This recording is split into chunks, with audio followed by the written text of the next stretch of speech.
Hello, readers. I am so happy to be back with you today. Guys, today is a fun, special lesson because it gives you a little more insight into the authors and thinking about their intentions with their books and the meaning behind their stories. So today we are going to be talking about the information that authors often provide in their author's note. And to do that, we have three books that we have. You can see we have Something Beautiful, one of my favorite stories. We have Frogs by Seymour Simon, who is a phenomenal nonfiction writer. And we have My Rows of Piles and Piles of Coins. That's always all right, team. So let's go ahead and move my face out of the way and let's find our learning target. All right, pull it way back, aim for the target, know what you're going to be accomplishing today. I can understand the purpose of the author's note. Whew. Okay, team. So today we're going to be looking and trying to understand what the purpose of the author's note is. And we're going to understand the purpose of the author's note by understanding what the author's note accomplishes when they are creating books. All right. So remember this story called in Something Beautiful, and it's about a girl who learns that there is beauty inside of and all around her. So we're going to open up this book, and I want you to read this book, and I want you to really consider what the author's note is sharing and what how it helps to tell this story and the meaning behind this story. So I'll go ahead and share my book with you so that we can do a lot of this work together.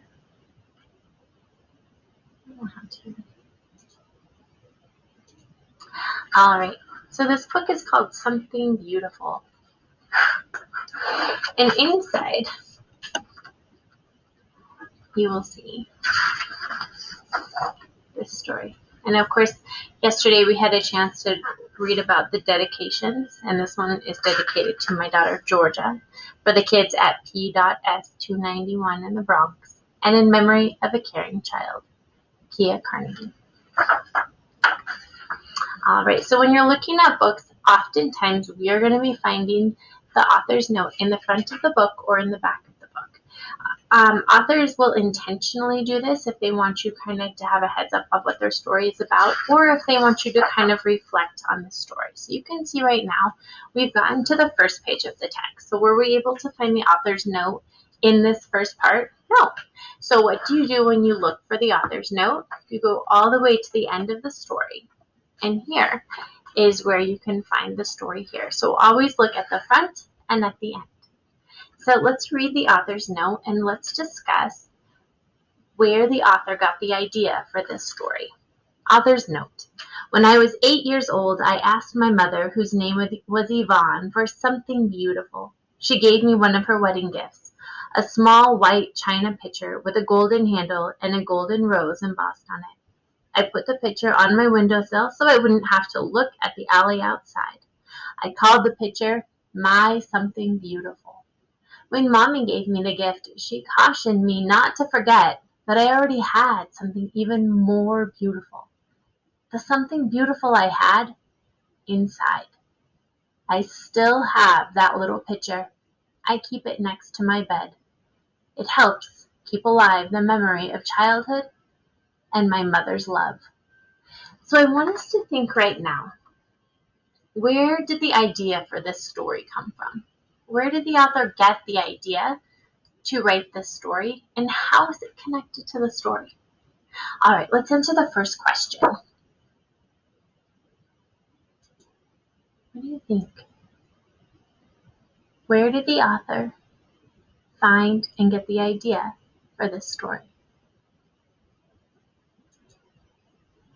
Yes. The author decided to write this story and include this note is because it gives you a sense of where this story came from, okay? And it helps you to understand how is it connected to the book. Well, how is this story connected to the book? If you remember this story, right, this little girl learns this lesson about there is beauty all around her. You can look around and find the beauty in all things, and you can always look right inside yourself and in the person that you are, and you can find that beauty. So really, we found in the note that the author's note can often be reflected to share, reflected to show. Okay. The author's note can tell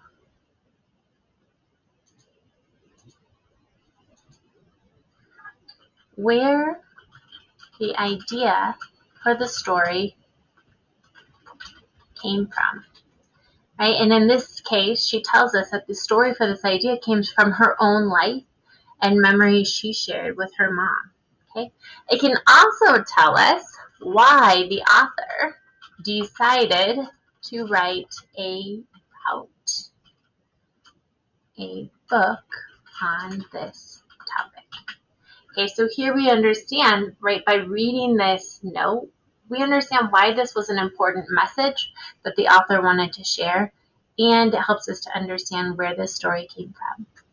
All right, readers, let's go back to our next story, and let's look at the next note, and also where to find this note in our story. Okay, the next note, like I said, we are going to be looking on reflecting on this book, Frogs, by Seymour Simon. Seymour Simon, like I said, he does this amazing writing, and it's kind of like Gail Gibbons, right? They are both phenomenal nonfiction writers. And we are going to see what the note is from Seymour Simon and how that helps us to understand, one, the note's meaning in the book, and two, how that note ties to the content of the story. All right, turn this on for us. Okay, as I go, you can see praise for Seymour Simon's book. So this just has some information. There's the cover. Seymour Simon has his dedication to the story. And for him on this side, we found the author's note in the beginning of the story. Let's go ahead and read this author's note together, and then let's decide what information is given and told to us on this story. Author's note. From a young age, I was interested in animals, space, my surroundings, all the natural sciences. When I was a teenager, I became the president of a nationwide junior astronomy club with 1,000 members. After college, I became a classroom teacher for nearly 25 years while also writing articles and books for children on science and nature. I'll let you.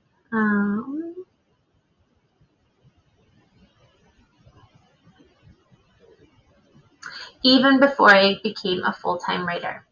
My experience as a teacher gives me the ability to understand how to reach my young readers and get them interested in the world around us. I've written more than 250 books, and I've thought a lot about different ways to encourage interest in the natural world, as well as to show the joys of nonfiction. When I write, I use comparisons, that means when you see how things are alike, to help explain unfamiliar ideas, complex concepts, and impossibly large numbers. I try to engage your senses and imagination to set the scene and to make science fun. For example, in penguins, I emphasize the playful nature of these creatures on the very first page by mentioning how penguins excel at swimming and diving. I use strong verbs to enhance understanding. I make use of descriptive detail and ask questions that anticipate what you may be thinking, sometimes right at the start of the book. Many of my books are photo essays, which use extraordinary photographs to amplify and expand the text, creating different and engaging ways of exploring nonfiction. You'll also find a glossary, an index, and a website and research recommendations in most of my books, which make them ideal for enhancing your reading and learning experience. As William Blake wrote in his poem, I want my readers to see a world in a grain of sand and a heaven in a wild flower. Hold infinity in the palm of your hand and eternity in an hour. So, wow, this author's note is really juicy, and it does something completely different, right, than the other author's note. So what did you notice about this author's note? And you can pause and just think, what are all of the things I just noticed? Wow, yes. Readers, yes, they give you a lot of information. Seymour Simon told you about himself. He told you about his history and him as an author. He also told you what to look for and expect when you read the stories in his article, right? So let's go ahead and let's note that on our anchor chart. And as we're reading, I'm also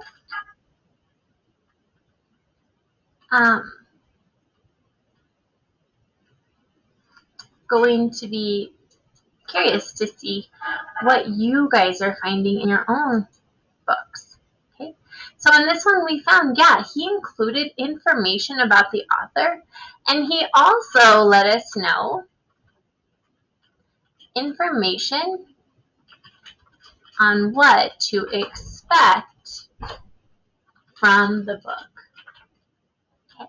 So now I want us to go to this third story, and I want us to read and find out more information on what readers should expect from the author's notes. All right, so now we get to all try. We are going to look at one third book, My Rows and Piles of Coins. And I want you to read the author's note, and I want you to think about the information that the author gives you in the author's note and how that helps you learn about the book and the story that you are reading. So let's go ahead and go inside of this book. As I mentioned before, oftentimes notes will be at the beginning, other times they will be at the back, sort of as like a self-reflection or information. So you can see the dedication is at the front of this book. And looks like we're starting at the front of the book. So when you look there, you flip to the back. Oh, and there it is. So here, this one says, Author's Note. The money in the story of Tanzanian currency of the early 1960s at the time of the story and of my childhood in northern Tanzania. A 10-cent coin was thick and red with a hole in the middle and was a significant bit of money then. 10 10-cent coins, or 100 cents, made up 1 shilling, a silver coin. 8 shillings were roughly equivalent to $1. Though bikes didn't cost as much as they do now at 150 to 500 shillings, they were still too expensive for many Tanzanians to buy for recreation or for their children. A family might own a bicycle to be used for work and for essential transportation. That's still the case in Tanzania today, particularly in rural areas. Rural means kind of like out on the outskirts, so maybe not as much in the cities where there's a lot of people, but more in more remote, less populated areas. Now, if you look here, what was the information? This also gives you some of the words and vocabulary, teaches you how to say the words when you're reading them, and then it gives you the definition. And so it provides a deeper understanding so that you can read this book with the knowledge that you need to fully understand. So let's think then. Let's go back to the questions. What kinds of information did the author give you in this author's note? What did they learn? What did they teach you? Yes, Mass. They gave you information about what the book was about, and they taught you about information, give you background knowledge on where the story happens and when it happens and what life is like so that you can fully understand the situation that this sweet little boy is going through. All right, so yes, Maps, we are going to see, so what other information can we expect? That is right. It tells us information about where and when a story happens so that we have a deeper understanding of what to expect and a deeper understanding and empathy within the characters that we read about. So readers, here is your job. There is a lot that the author's note can tell you, and I'm sure there's things that we have not covered in the 3 books that we've looked at today. And I want you to be looking at those things that you find in the books that you read as well. So when you read today, here is your job. Your job is to look for an author's note in the books that you read. Remember I said yesterday, I would love for you to be checking out books from the library and seeing if there's different texts that you can bring home, if that is an option for you. Otherwise, we have some great books on Epic. But I want you to open up these books and I want you to look for the author's note. And like I said before, sometimes it's at the beginning of the book and sometimes it's at the end. And I think it's an intentional place in the book that the author wants you to spend some time. And a lot of times you might even read the note and then go and reread the book again to gain a deeper understanding and appreciation for the story, for the information, and the background that the author has. So, your job as readers today, as you are going to look to see if the books that you are reading during independent reading time have an author's note. And if they do, I want you to read it. And I really want you to think about what the author is sharing with you, and what the purpose of that share is. Be sure to bring your book with you and respond to this video after you have had a chance to read your story. And I would love to hear the dedication or the note that you guys are finding and what you think that means and what the author was trying to add or share in their story. All right, Maps, I had so much fun with you today, and I will see you tomorrow. Bye, Maps.